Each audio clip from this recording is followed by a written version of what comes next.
Just yesterday, Friday, a federal high court in Yenagoa, Bayelsa State, ruled that former Nigerian President Goodluck Johnathan is eligible to contest for his former position in the 2023 general election.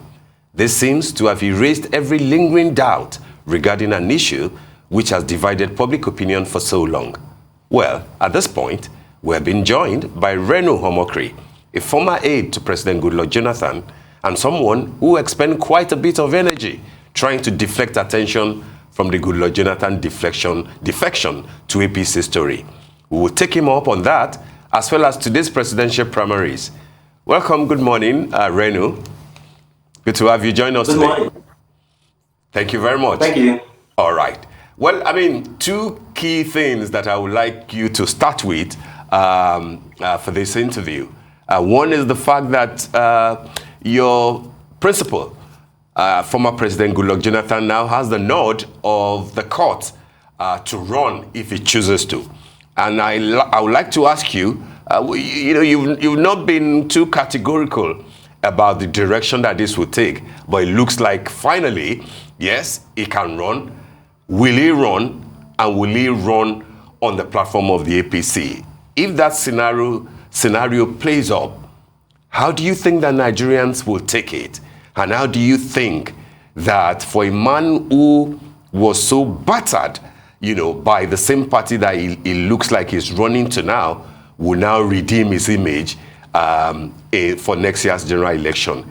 And then if you could take that with the fact that there's a 6-day extension for the primaries by INEC, which is a bit surprising to a lot of people. But then PDP is proceeding with its scheduled primary election congress. Do you think that the ruling party APC will have an advantage, and will that advantage shut out a few frontliners like Asiwaju Bola Ahmed Tinubu and Vice President Yemi Osinbajo, and then favor your former principal, Goodluck Johnathan? Well, former President Johnathan is not my principal. He's my friend. I served under him, and we remain very, very close. And he's someone that I admire. And I'm not going to feed the rumor mills. You said that I have not been too categorical. That's not true. The facts don't bear that out. I've been very categorical about it. These things are rumor. The man has even spoken himself. I remember, I think it was 2 weeks ago, I was in Jordan on pilgrimage, and then the media hounded me. They were telling me that a group of people had bought some forms, and I told them that, look, those people do not represent him. And eventually he came out and spoke for himself and said that those people do not represent him. So I'm not here to now dwell on rumors.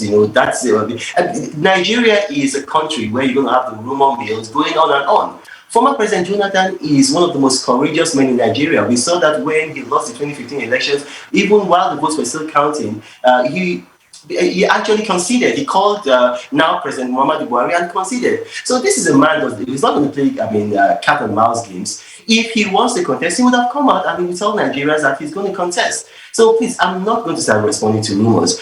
On the issue of the People's Democratic Party primaries, look, it's just a game by the APC that normally, in a normal scenario, and we've seen this in Nigeria, the ruling party always has their presidential primaries before the major opposition party. But the APC is in a quagmire. They don't have good presidential candidates. None of them are good enough. So they want to wait to see what's going to happen in the PDP so that they can react to the PDP. So they are not showing initiative. They're actually reacting to the PDP. They want to see if a southerner is going to emerge as the PDP's presidential candidate. And if a southerner emerges, then they can field a southerner. But if a northerner emerges, they know that if they field a southerner, it's going to be very hard for them to win. So that's why they're delaying I'm telling you, if the PDP just gets together and say, okay, we are also postponing our own presidential primaries by a week, the APC is going to come out and counter them by postponing theirs to the very, very barest minimum time that is allowed by INEC. So it's just a situation whereby they do not have good candidates, and they're trying to see what the PDP is going to come up with so that they can react to the PDP. All right, Reno, talking about good candidates and what that means to you, you have spoken in the past about the need to devolve power from the federal government down to the state and restructure. Let's weigh this view against its popularity with many of the aspirants we have today. Some see the prospect of this as fighting a losing battle, really.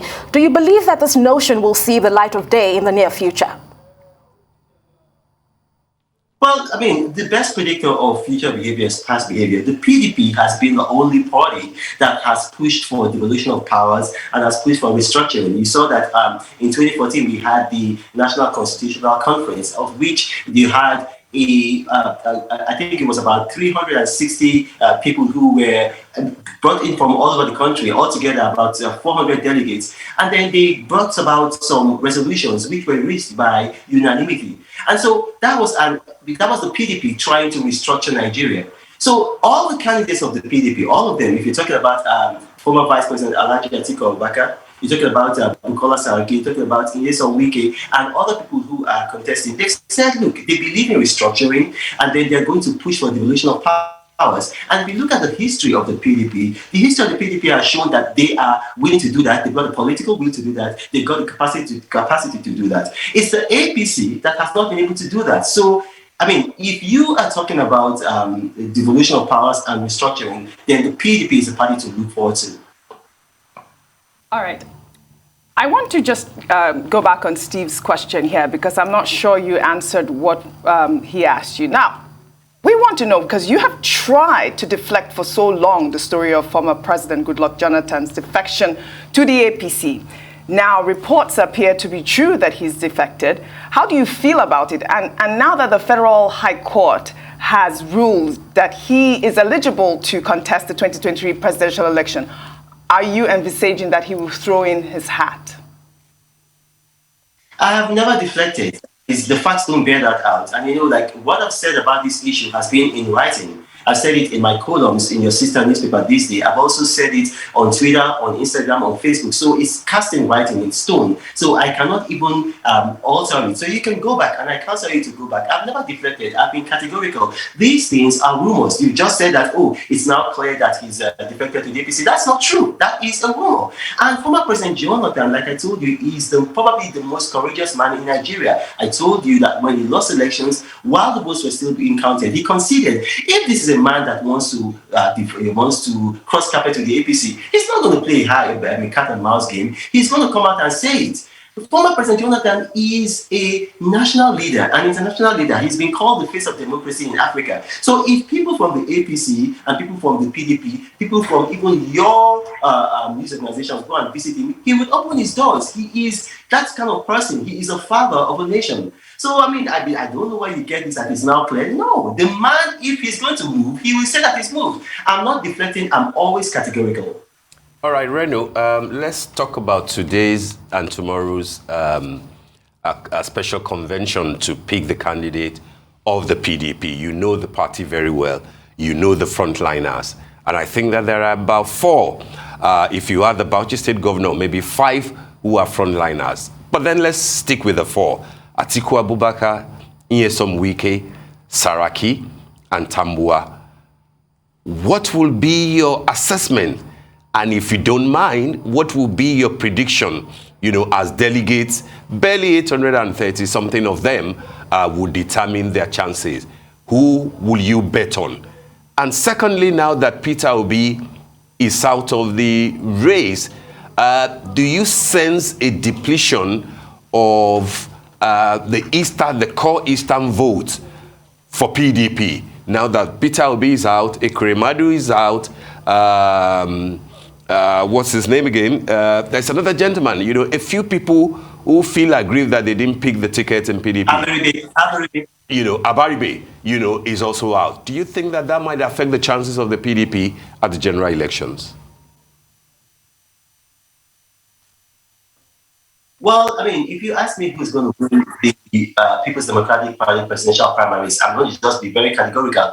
The person that's going to win is the person that has the most votes from the delegates. So I'm not going to preempt the delegates. Whoever they choose, I'm going to support. I support the People's Democratic Party. I align with them. So I'm going to allow the delegates to do their job. And thankfully, we're going to hear very soon what that decision is going to be. On Peter Obi leaving the party, now you got to understand that Peter Obi was not a member of the People's Democratic Party in 1999, and we won the presidential elections. We had 18 million votes. He wasn't a member of the party in 2003. We won the presidential elections. We had 24 million votes. He wasn't a member of the party in 2007. We won the election. We had 24 million votes. 2011, he wasn't a member of the party. We won the election. We had 22 million votes. Now, in 2015, they introduced the PBCs, and so it became harder to vote. And then we lost the election, but all the parties, they saw depletion in their votes. So we had 12 million votes, the APC had 15 million votes. So the only time when we've gone, below that figure is when Peter Obi joined the party. Peter Obi joined the party and in 2014, and then he was our candidate, vice presidential candidate in 2019. We had 11 million votes. So PDP has been winning before Peter Obi, and the only time that PDP started losing is when Peter Obi joined the party.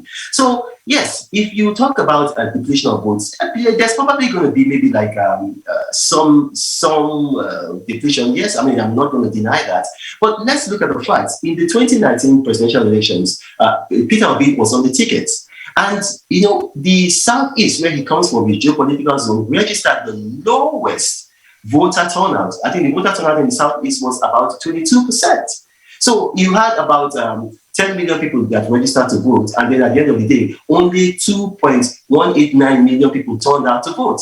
So, if Peter Obi, if his candidacy, if his our party giving him the VP slot, if he wasn't able to draw out, that many people in the Southeast, then how is his exit going to affect the party? So there might be maybe a loss of probably 50,000 votes and 100,000 votes, but I don't see it. Affecting the PDP to the extent whereby we are not going to win an election.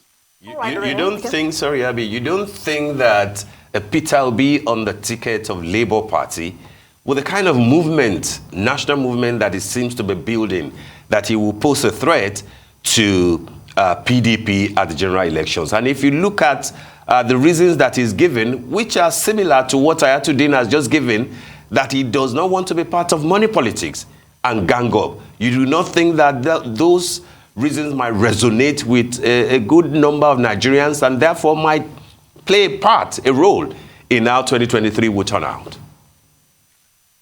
Well, let's focus on the facts. Let's look at the 2019 elections. 2019 elections, the All Progressive Congress had 50 million votes. The People's Democratic Party had 11 million votes. The Labour Party had exactly 5,074 votes. So this is a party that doesn't have a structure. It doesn't have a national structure. For you to win an election, it's not just the candidate. You have to have a party with infrastructure. So I'll give you a very good example. In 2019, Peter Obi is just how Donald Duke was. Donald Duke was just, building a kind of coalition online. He was very, very popular with a lot of youth online. But then he ran on the platform of the Social Democratic Party. How many votes did he get? 34,000 votes. So, Peter Obi, in terms of the kind of energy and passion, I'm sure that even Donald Duke's supporters were probably more passionate than him. But Donald Duke had 34,000 votes because the party matters. Listen, it's just like Nigeria. A lot of people talk about our generation capacity as being very low. Nigeria's generation capacity, electric power, is not that low. It's actually about 10,000 megawatts. The problem with Nigeria's electric capacity is our transmission capacity. Our transmission capacity is only able to transmit about 4,000 megawatts. So even if you're generating 10,000 megawatts, at the end of the day, you cannot transmit that 10,000 megawatts. If you try to do that, there's going to be a nationwide system collapse. It's the same thing with the Labour Party. No matter how popular Obi is on social media, the Labour Party does not have the capacity to translate that into votes. You need to have agents in each of the 774 local governments all over Nigeria, in each senatorial zone, in each state, in each region, nationally. You need to have people. Apart from the Southwest that has an adult literacy rate that is just above what the UN recommends, all the other zones, they have adult literacy rate that is lower. So you have a lot of people who are going to be confused at at the polling unit. So you need agents to tell you that, okay, listen, Peter Obi is no longer in PDP, is no longer in this, so you have to vote here. Labour Party does not have that kind of capacity. Now, you talked about Peter Obi's excuse for leaving the People's Democratic Party. Peter Obi has joined the People's Democratic Party sometime in 2014. And then he ran on the platform of the party in 2019 as a vice presidential candidate. He has been in this party comfortably for about 8 years. He knows the character of the party. So if it's now just 3 days before the presidential primary is coming to say, okay, well, my kind of politics does not agree with the PDP, that's an excuse. He's been opportunistic because he knows how this party has been. The reason why he stepped down, which is not telling the public, is because he was going to be disgraced at the primaries. Even in his own state, he doesn't control the PDP machinery. So he wasn't even going to get the most votes even in his own state. So to avoid that disgrace, then he just came out and brought about this opportunistic excuse that he's leaving the party because of this, because of that, because of that. Look at what he said. I watched him on Newsnight yesterday on this channel, and one of the presenters asked him, look, how could you have left the People's Democratic Party, which is a party that is tilting towards the right, and then you go to the Labour Party, which is a party that is almost as far left as possible without being a communist party? And then they said to him that, I mean, your ideology clearly doesn't fit with this ideology. And his response is that, no, my ideology fits with that. And that's dishonesty on his part. 2019, he gave an interview to Tell, and he said that he supports the privatization process and that anybody, and you can Google it if you're watching me at home, even you right now, you can Google it, that anybody who compromises the privatization agenda should be arrested, prosecuted, and sent to jail. Meanwhile, the Labour Party is against the privatization agenda. They've asked for the government to scrap it because anywhere in the world, Labour is against privatization. Peter Obi is in support of the regulation of the oil sector, is in support of removing subsidy. The Labour Party is against that. Peter Obi is in support of free market policies. He's in support of lower taxes for big businesses so that they can continue to employ. The Labour Party is against that. So you can see that ideologically, they are polar opposites. So how can he move to a party that is a polar opposite of what he believes in ideologically? This is just being opportunistic. So look, at the end of the day, I deal in facts. If you look at the facts are that the Labour Party does not have the ability to translate into Peter Obi's so-called social media popularity into votes. And look, social media, you cannot win an election on social media. You know, I communicated with Peter Obi. I have it on phone here. He called me twice. We exchanged WhatsApp numbers. I told him, I said, you are allowing your followers on social media lead you. You are meant to lead your followers. These people on social media, they've made him so toxic. I mean, one of his followers came out and said that he was the one who drove Nzegu when Nzegu was going to plan his coup to kill Sadana. Can you imagine how foolish that is? You want people to elect you as the president of Nigeria. And then, in the history of Nigeria, the most popular northerner, living or dead, is Sir Ahmadu Bello. And you are allowing your people on social media to boast that you, and which is a lie, that you are the driver of Nzegu, who when he was going to go and kill Ahmadu Bello. How are you going to get boast in the north about that with that? In 1987, Obasanjo wrote a book in Nzegu eulogizing his friend. In all over northern Nigeria, they held Berlin-style, Nazi-style book burnings, and you're allowing your people to say that. So Peter Obi, I mean, he did not show leadership. And as far as I'm concerned, look, his excuses that he gave for leaving the PDP is just hogwash. All right, Reno, very bold claims and statements there. But while you're on this chain of thought, let's digress a little bit and cast our lens to the wider atmosphere. Evidently, political season is upon us. And without a doubt, there are lots of moving parts already. What, in your opinion, should be the key focal points for political parties and aspirants leading to the next year's elections? Do you see any misplaced priorities so far? What groundwork should be in motion currently?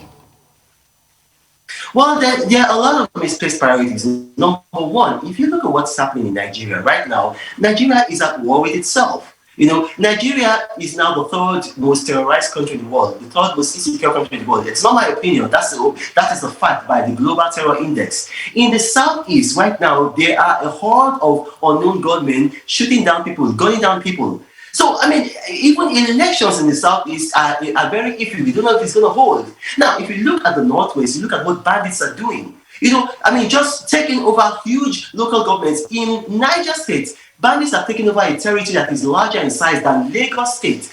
In Borno State, we've seen that in the Northeast. So we need the candidates, we need political parties to be talking about peace, because the Muhammadu Buhari administration, they do not have the capacity to even bring about peace. Muhammadu Buhari himself does not have that capacity. His government does not have that capacity. So we need this. We need all of us to come together. If not, we might not even have an election next year. And then also another thing is that Nigeria is going broke.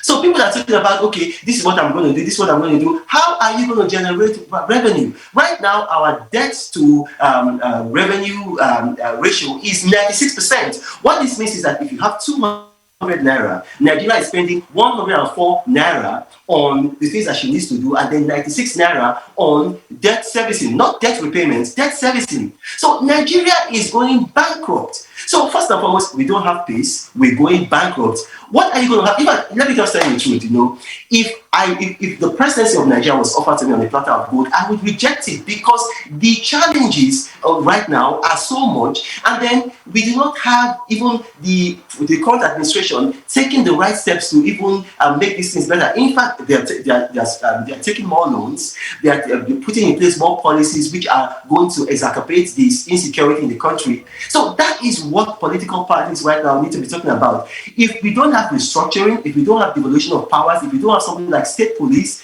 look, this country is just going to become, I don't know what, I don't want to just be a prophet of doom, but those are the issues that need to be addressed. All right, okay. This day today projected 4 contenders to clinch your party's ticket. They had Atiku Abubakar, Governor Wike, Aminu Tambuwal, and Bukola Saraki. Now, who among these 4 do you think will fly your party's ticket? And I'd like for you to, since you mentioned Donald Duke earlier, I'd like for you to comment on his attack on Atiku, which he has obviously taken back. He called him a perpetual presidential contestant who should consider being a kingmaker instead of running for office, like he's been doing since 1992. So I'd like for you to answer those 2 questions. Who amongst those 4 contenders, and your comment on Atiku's aspiration? Okay, well, among the 4 contenders, whoever the People's Democratic Party delegates choose is my candidate. I'm not going to say beyond that. We have the elections already beginning. It's going to be irresponsible of me when the elections are going to begin to back one candidate. So whoever the delegates choose, well, then, I'm all for that. In terms of Donald Duke, then Donald Duke should get a mirror and look into that mirror. And then, he should first say that to himself. Donald Duke has been trying to contest for presidency for how many years? Since he left the governorship. And so if he's saying that Atiku Abubakar is a perpetual candidate, what about him? I was with him in 2007 in Washington, D.C. when they tried to convince me to support him. In 2011, he also tried to run. In 2015, he tried to run. 2019, he ran. So, that is just hypocrisy on his own part. He's doing it, but he doesn't want Atiku Abubakar to do it. Let's look at the facts. Look at the United States of America. How many times did Ronald Reagan try before he got it? A lot of people don't remember that Ronald Reagan tried several times, and then he eventually got it. Tenacity is a virtue. It is not a vice. So that's something that somebody should be praised. That means that you have the courage of your conviction. Try again until you get it. So that's what I'm going to say on that. It is not it is something that should be celebrated. For instance, if you try to, fulfill your lifelong ambition, and then you don't get it the first time, you don't get it the second time, and then you quit, I'm not going to respect you. But if you keep on carrying on, try again. If at first you don't succeed, pick yourself up and try again. And that's what the man is doing. And I really admire him for that. Thank you. But Reno, just very quickly before we let you go, we've run out of time. I know that with President Goodluck Johnathan not being on the ballot and speaking strictly about PDP, am I correct to say that your choice, even though you're reluctant to state it, would be former Vice President Atiku? This is somebody that you worked with, and you're speaking glowingly about his brand of politics. I have a sense that he's your candidate, and you think that he will emerge tomorrow. Am I right? Well, each and every person that is contesting is quite close to me. You know, Nyesom Wike was almost like my colleague. You know, he was in the cabinet of former President Johnathan. You know, I represented former President Johnathan in Bayelsa at the same time that he was there. And then I've met him, I spoke with him. Dr. Bukola Saraki, I've met him in Dubai, I've met him in the United States. We have met senators together. You know, if you're talking about this, Ayin Pius Ayin, he was my direct boss because all aides to the president, we were meant to report to him, not necessarily the chief of staff. And so I met with him on several occasions, and he's somebody that I greatly respect. You know, so all of them, I've worked with all of them. So I'm not going to do this on the day that the primaries have been taking place, when votes are going to be cast very soon. It is irresponsible. And I'm going to tell you that whoever the primary delegates elect, I'm going to support that person.